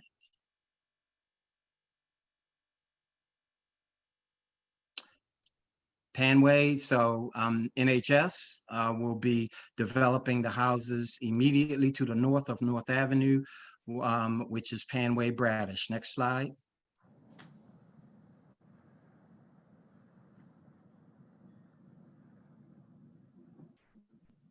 Walbrook Mill 2 is an apartment complex that we have applied for and are now waiting for it to be completed by the state of Maryland to give us approval for an additional 52 unit apartment on the Walbrook Mill site. Dr. Rodwell, Yes, sir. we ran out of time, but this specific request is for the target block, correct? Yes. And this is for the existing residents who already live there to make improvements to their homes, the homeowners that currently live on North Avenue? Yes, that's a portion of it is for the facade improvement. But the lion's share of the $300,000 that we have requested is for construction on the target block where we already have acquired 4 vacant lots and having receivership for purchase in the end of January, 4 additional houses that will complete the lower 2700 block. Got you. And the idea, and so are these rental properties or home ownership properties? What we think the market will support at this time is rental properties. So we are hopeful that we can construct some rental properties for families that are at Kappa State University also. So the units that we construct will be single homes, but they will be 2 units. There'll be single buildings, but 2 units in each of the buildings on that target block. As we move down past through the 27, 28, and 2900 block, there will be a mix of single family homes and rental properties. Excellent. Any questions from Delegate Wells or Delegate Conway? Conway, thank you very much for coming and giving us the presentation. So when you said there are 4 vacant lots that you plan on acquiring, when you acquire those vacant lots, do you assume ground rent if there was a ground rent on the lots? No, sir, Delegate. I said there were 4 lots that we have acquired already. We already have those 4 lots. We have the 4 vacant houses on that block in receivership, and we are purchasing those in January. Okay, my question is, does any past ground rent transfer to you when you get these lots or from the city? They have not to date. We have been paying taxes on them, and we have not had any ground rent. You purchased the lot and just pay the tax on it, and that's it. That's right. And we are proposing new construction on those lots and rehab on the other 4 houses. All righty. Thank you very much. Sure. Excellent. The next presenter we have is the Heritage Crossing Resident Association, followed by Memorial Apartments, then the Urban Oasis. Miss Allen. We have to get you off mute there, Miss Janet Allen. Let me give you a hand. Okay, there it is. Am I on share screen now? Not yet. You have to go to the share screen. If you hit that button, you'll be able to share your screen. I think I did hit the button. Okay. You didn't, you don't see it. Yeah. You see my screen now? Nope. I see you. Oh, okay. So let me hit share screen again. Okay, how about now? You see it? Okay, wait a minute. Let me see. And okay, it's coming in. There it is. There it is. Delay, but you have it. There it is. Hi, everybody. This is Janet Allen. I'm with Heritage Crossing Resident Association. We are a community located in Central West Baltimore, completed in 2003. We are a mixed income community with 260 homes, 185 are privately owned and 75 are public housing units. This project is our vision to make our tomorrows better. We envision a tomorrow where zip code will just be a mailing destination versus a life determination. The Central West Project is the name of this, is the name of our project, and it's located at our entrance on Martin Luther King and Franklin Street. So this picture right here is just an overview of the project and everything, you know, and where it will encompass. It'll encompass the entrance on Martin Luther King and Franklin and go all the way down to the walkway and onto, well, this is like a Myrtle Avenue. Now this is how the entrance, an up close look at the entrance right now. And I guess when you guys go on to Martin Luther King Boulevard, you can see that we have like a lot of walls. And these walls, I don't know how old they are, but they look very old, very weather beaten. And so what we want to do is change the look of the entrance on Martin Luther King and Franklin Street. But the Central West Gateway is not just a redevelopment of the entrance on Martin Luther King and Franklin Street.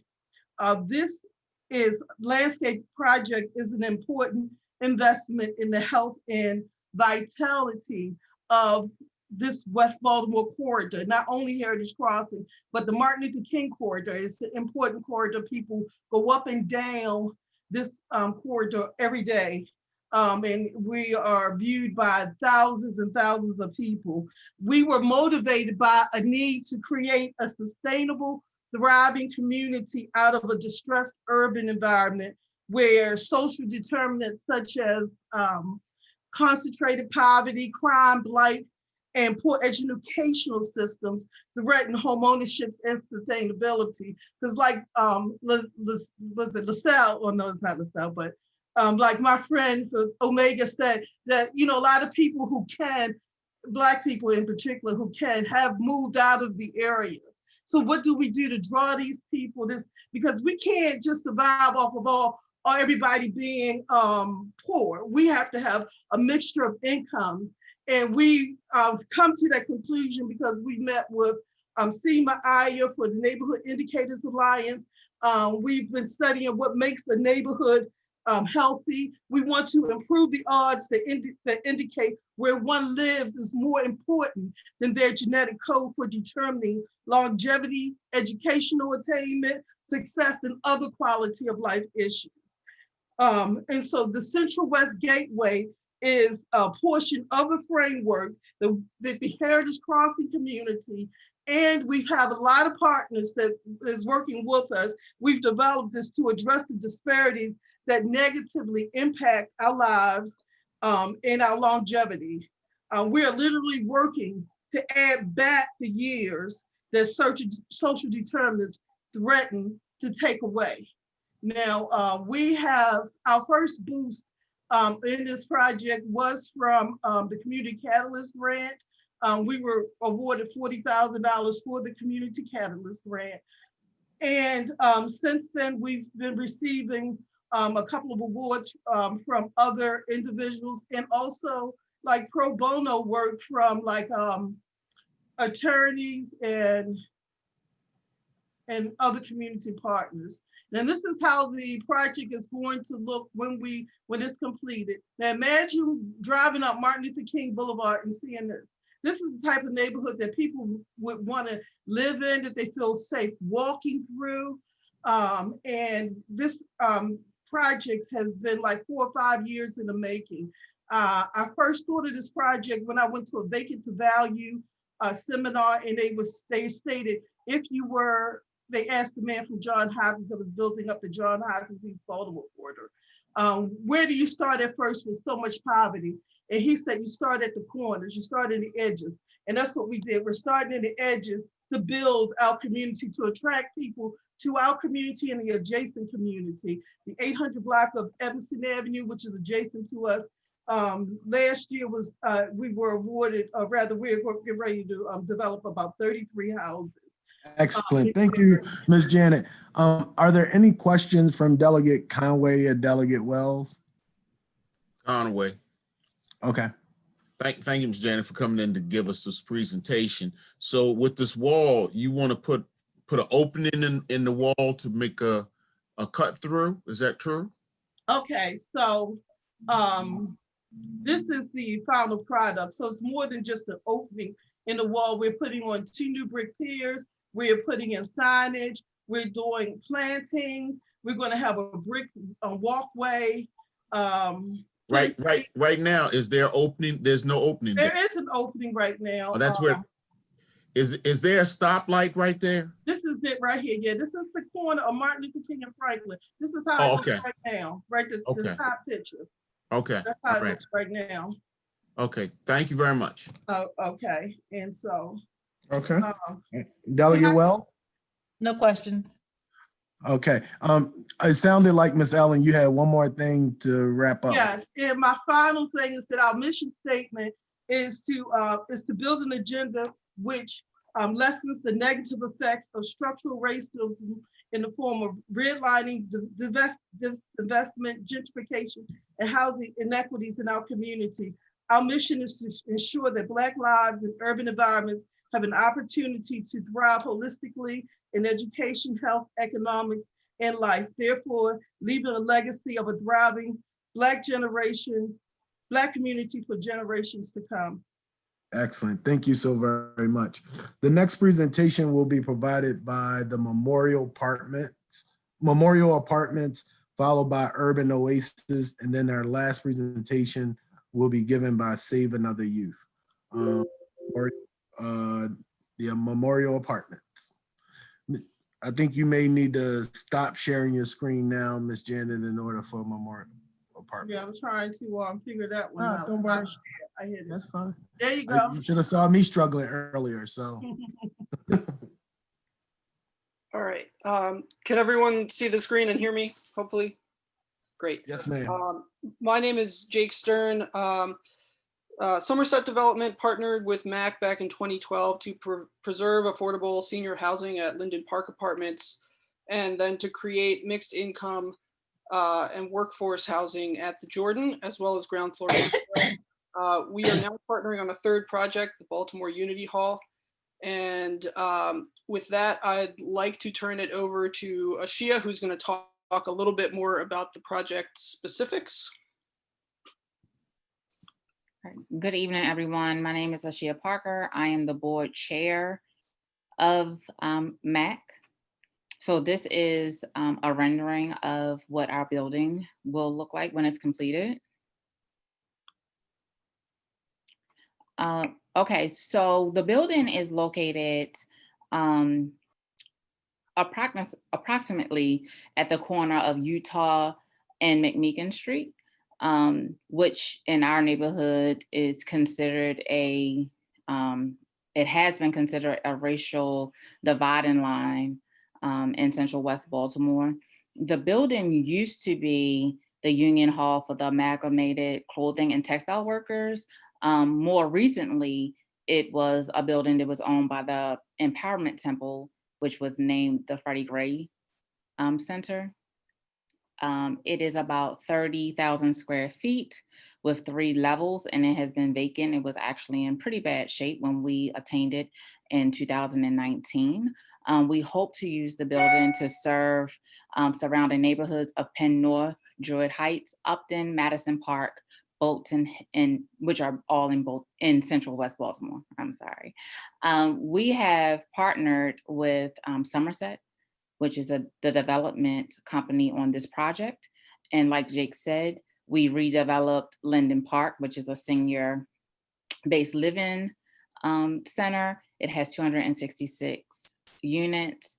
And then we developed the Jordan, which has 62 market rate housing apartments. And then on the bottom is the Tilted Road, which we all know and love.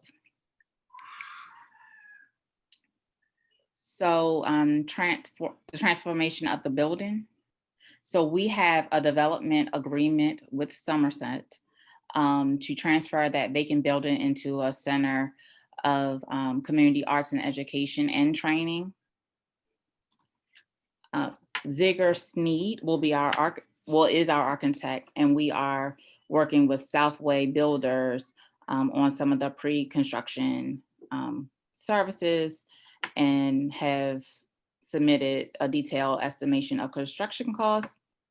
The renovations will include the Workforce Development Center, including a commercial kitchen, classrooms, community event space, and that portion of the building will be operated by Maryland Centers for Hospitality Training. We'll have affordable office space, for community-based organizations, co-working space similar to the Impact Hub, and we'll also have a music studio and music instrument library. We'll have an auditorium for community arts, theater, music performances, and community meetings and after-school programming for youth. We are gonna initiate a local hiring program. So the construction will employ at least 100 people overall. The project's goal is to hire or retain 10 to 20 job site employees during construction, with a preference of the people who live in 21217 and surrounding areas in Central West Baltimore. We plan to go by the city, MBE, and WBE goals. And we are working with community partners to ensure that we can do community hiring. So just really quick, because I want Jake to get to the specifics. This building will eliminate blight in that community. We'll be able to serve 200 plus youth. 250 plus youth will graduate from our training programs that we have. 100 people will work in our on our constructions, and we have an estimated amount of people who will serve over 1,000 people from the community. Jake, you want to get to the specifics? Sure. Just real quick on the last bullet, I think a key tenet of this is that the project is based on providing affordable rent to community-based organizations, and we've projected that those organizations will save about $90,000 a year on rent and utilities based on the structure we've set up here. Below are the stakeholders, and we've been holding monthly advisory committee meetings with each of these stakeholders since May of 2019. We've held numerous community meetings, and this is really intended to be a community project. So lastly, this is a $9.6 million project, and our request is for $300,000.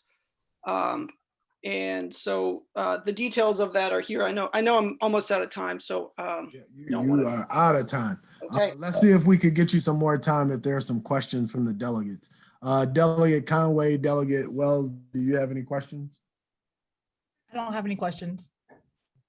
Delegate Conway, hearing none.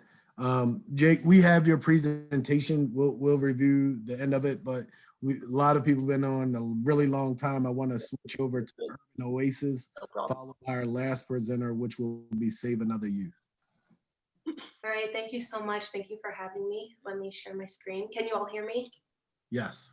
Okay, wonderful. And I will share my screen. Okay. Nestled in the heart of Panway, the Urban Oasis is a safe space forged by the strength of community. As a social and cultural hub rich in the arts and interpersonal connection, our only limits are the ones we set for ourselves. Hi, I'm Erica Gonzalez, Executive Director of the Urban Oasis. The initial vision and development of the Urban Oasis began in 2015 as a concerted effort by residents of the Panway community to address issues of blight, drug dealing, dumping, and depravity that had affected both the physical environment as well as the social and emotional culture of the neighborhood. The thought behind the creation of the organization was that the cultural climate of the community could be made to match the standards and expectations of its residents through the implementation of programming centered around the arts, education, health, and technology, while also providing a safe community space to facilitate these programs. With this 4-phase, 5-year project, the 5 sectors of the Urban Oasis will work harmoniously to accomplish this mission, each sector highlighting and promoting a different art form, empowering residents, increasing accessibility to programming, and establishing a standard of excellence in the cultivation of community that can be modeled throughout all of Baltimore City. The first shovel-ready phase of this project, which we would like to highlight for this year's bond building request, will focus on the reclaiming and revitalization of 2 of our community's green spaces. The Oasis, a gated alley corridor and community green space, will serve as the heart of the organization. For a child at the Urban Oasis, the Children's Corridor, one of the 4 gated entrances leading to the main green space, becomes a portal, a safe haven, a refuge, and a retreat. It is a space where everything from the light shining overhead to the murals on the walls to the life bursting from planters filled with greenery and the books that fill the libraries all speak in agreed affirmation of the radiance and potential of their being. The garbage, drugs, decay, and ruin that once commanded this space will give place to story time, author visits, regular programming from our animal friends at the Maryland Zoo, and much more. The potential of the space only increases as it leads to the main lawn to be completed in phase 2. The Oasis will provide a safe space for movie nights, HBCU fairs, ice skating in the winter, film premieres and festivals, plays, concerts, conventions, and much more. The use of the space is as diverse as the people who will grace it. The second shovel-ready area of focus in phase 1 leads us to a vacant, overgrown lot situated on North Dukeland Street. For decades, the lot has been an illegal dumping site and eyesore within the community. This project will signal this transformation into a public hub of artistry and agriculture, enriching our community with educational and cultural programming. In order to accomplish this, the lot will be divided into 4 sectors: the garden, Pioneer Path, the square, and the commune. The garden, an enclosed area featuring raised beds, a storage shed, and an orchard, will help in providing healthy food options to the community, as well as making room for programming centered around agriculture. Youth from our local schools can now take field trips within their own community to not only learn about healthy eating habits, but to experience firsthand the cultivation of produce. Through this experience, they learn to not only be conscious consumers, but also developers. Pioneer Path will be marked with 2 rows of blossoming trees, paying homage to the aesthetic of Winds Falls Parkway. As visitors walk along its pavers, they will find plaques filled with educational information on the pioneers of Panway and West Baltimore. 2 rotating sculpture exhibits will highlight the artistry of a new sculptor each year. Nooks of swinging benches and ambient lighting make the area inviting and safe. The square is an entryway flanked by long rows of bench seating that opens into a large common area. Food trucks and a large rotating art installment of panels that showcase local muralists and painters will overlook the space. It is a space where drum circles, native powwows, salsa dancing, and song will all be commonplace. And finally, the commune will feature a public restroom and plenty of outdoor table seating for people to enjoy the beautiful view made with them in mind. The subsequent phases of this project will serve to further establish and highlight the strength of our community. The cafe, working with the lot, will offer healthy, affordable food options. The headquarters will offer indoor entertainment, classes, and exhibitions. And finally, the stay at the Oasis will convert vacant homes into short-term property rentals. With the culmination of this project, we will see that we will have not only birthed a viable epicenter for tourism in West Baltimore, but we will have created a self-sustained, wealth-generating model community of color. The tremendous support of various organizations such as the Panway Neighborhood Improvement Association, GMCC, and Neighborhood Housing Services of Baltimore have made it so that matched funds could allow for a ribbon cutting ceremony of phase 1 projects by spring of 2022. Together, we will cultivate a space to match our beauty, intelligence, and brilliance, a space where we can finally say, there is room for us. Thank you. Delegate Conway, Delegate Wells. No question, thank you. No questions, thank you for the presentation. Excellent. Thank you very much. Thank you. Thank you, Erica. And last but surely not least, Save Another Youth is our last presentation of this evening. Thank you very much, Senator. Victor Clark. I have to first apologize to the young lady whose presentation I photobombed. It was strictly by accident. I lost my speaker on my laptop first. I was trying to correct it, and then I ended up losing, putting myself in her photo. Save Another Youth, of course, I'm sure everyone knows about us. We've been around since 2000 as a 501c3, and we've run operations in the Rosemont community from a headquarters at 2858 Harlem Avenue. We're well known by the community associations there, and also by the residents there. Well, at this point in time, what we're looking for is some bond assistance to help us relocate from our former two-story row house to a commercial space at 2822 Edmondson Avenue and expand so that we can better serve the growing percentage of at-risk youth in the Rosemont community. The funding request is a supplement to what we are doing on our own. Our efforts and is needed for planning, design, equipping, and construction and renovation to include the addition of handicap accessibility and energy efficient heating and cooling for the Saving Other Youth Center.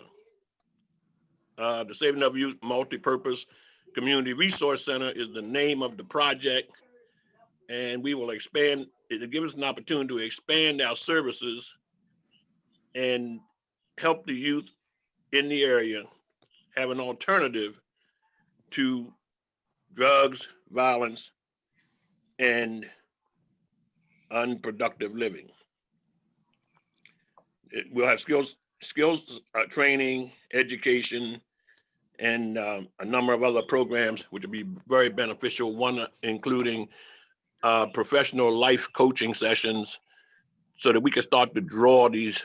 This is what we call the second to fourth generation of young people who have been out of the loop as far as living viable lives.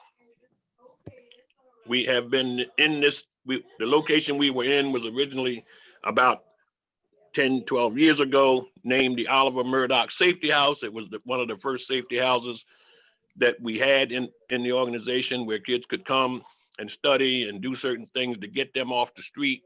We had computers. It was a great operation.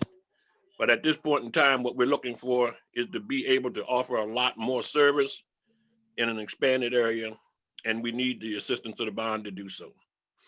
I don't have a complete presentation at this point in time because of the problems I was having with the laptop. It would have been a 5 to 6 page overview of what we're doing. So I think I've covered everything. If there are any questions, I'll be more than glad to ask, and any extra documentation you need, we can present easily. We've worked with all of the community organizations, ARCO, St. Edward's Church. We've been involved with the summer camp there in the area for a number of years, helped organize it, helped organize a group of ministers also who were very active in the community and great supporters of the organization. If there are any questions, I'll be more than glad to answer them. I think everybody knows it's late, so I'm not going to draw it out any longer and have you go over too much over time. I think I've covered all the points. And for those of you who have never read, and this is the main point that I want to make, if you've never read the book, Comeback Cities, which is a story about how cities that all died like we did when major manufacturing left, it points out the fact that the number one thing that needed to be developed was human capital. And in our organization, we've been working with teens, early teens to mid-20s youth for the last 20, 30 years. Our founder, Reverend Willie Ray, was he was the visionary that brought it on board. I've been on the board since its inception. I've been treasurer.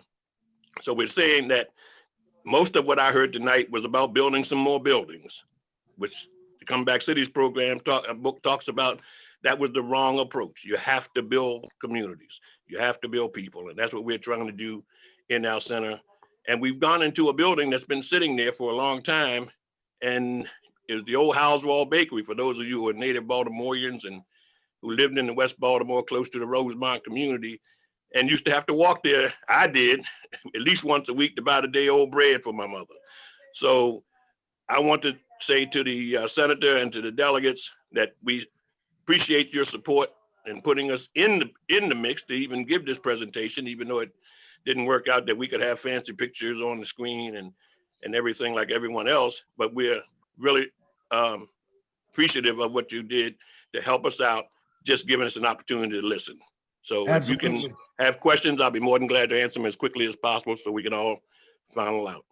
Thank you, Mr. Clark. I was actually going to be was preparing to thank you for being under 2 minutes when you ended kind of 2 minutes ago, but you went all the way up until a time. And so I appreciate you. Wonderful. You know better than to give even a would-be politician a mic. That's right. But no, I know yourself and Reverend Willie Ray and them have been doing an awesome job.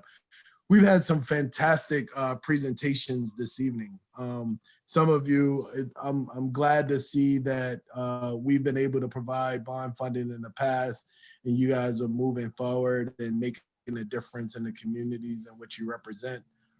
We have some hard decisions to make, in the next couple of weeks.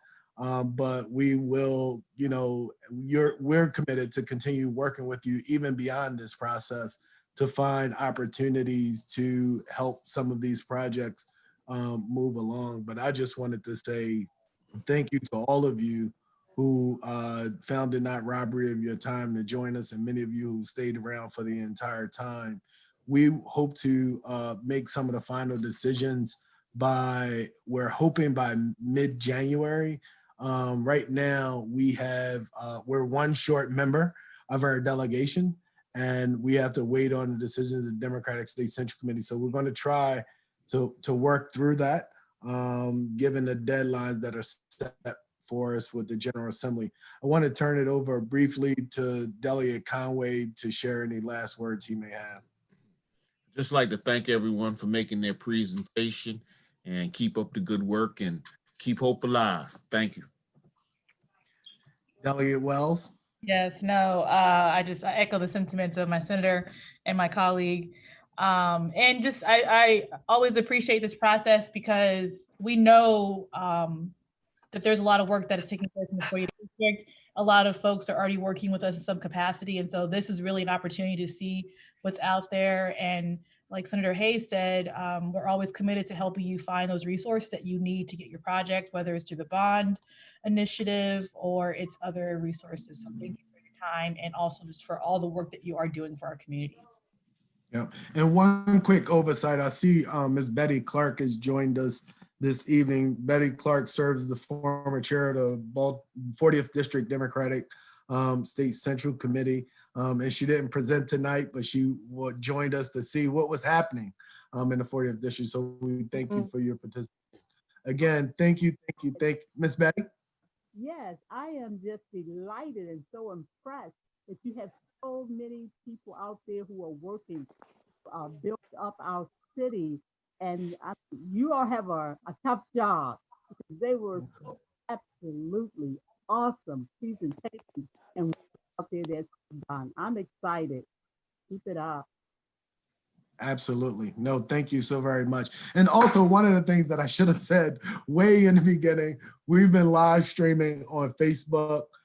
We had a recording of, we made a recording of this, which we'll share to a lot of our community leaders in our newsletter that goes out to community members. If you haven't had a chance to sign up for our newsletter from my office, you could go to antoniohayes.com, sign up for the newsletter. During our legislative session, we sent out a weekly newsletter. During an interim, which we're in now, we sent out one, I think once a month. We just sent out one last week. But please stay in contact with us. This session, a lot of our communication is going to be through forums like this, where we're doing locally. I want to give you a heads up about two things that's coming up. We have our Energy Town Hall meeting. Those of you who know any individuals that may be struggling and trying to find ways to pay energy bills during this winter, we'll have some great organizations to help share with them on how to get assistance, and also some advocacy groups if they have disputes with their energy bills. We want to try to provide as much information to them as possible. Rawa, I see you put the energy, Miss Laura, you put the Energy Town Hall. What time is the Energy Town Hall meeting on? I think it's Monday, right? It's Miss Laura. It's 5:30 to 6:30, right? 5:30 to 6:30 on Monday, right? The 21st, yep. The 21st. And so if you know of anyone who's struggling with energy costs, who want more information about energy, please join us then. Always the Saturday prior to session start. This year, our legislative session starts on January the 13th. And so that Saturday, what is that? January 9th. January the 9th from 10 to 12, we'll have our pre-session briefing where each member of this delegation, and hopefully we'll know who the State Central Committee is recommending to the governor as far as the replacement of Delegate Mosby. And so with our pre-session briefings, we always have individuals who will play a major role in whatever legislation happens in Annapolis. This year, we're inviting the school CEO and also our health commissioner, along with the Secretary of Commerce and the Secretary of Labor, to talk about unemployment insurance as well as assistance for small businesses in our community. And then you'll be joined by all of us from our legislative team to share whatever priorities we have coming up. But I ask that you please stay in contact with us. Delegate Wells, can you tell us how individuals may get in contact with you over this legislative session if there's issues that come up that they may be of interest? So you can always email my office, melissa.wells@house.state.md.us. And also you can follow my website and my newsletter, which is delegatewells.com. Okay. Delegate Conway? Yes, and that would be frank.conway@house.state.md.us. And that's for Delegate Wells. She should have looked on her card, and everyone should be receiving emails from me. And if you're getting too many, just let me know. You're off the list. So thank you. Thank you all so very much. Please stay in contact. There's going to be a lot of stuff coming up this legislative session. So everything from unemployment insurance to how do we better prepare our young people in the COVID environment and vaccine dissemination and so on and so forth. So please tune in and let us know what your priorities are, so we're making sure that we're representing the voice of our constituents. Thank you all so much for joining us tonight. Have a good evening. Thank you. Appreciate the time. Thank you. Be safe. Absolutely.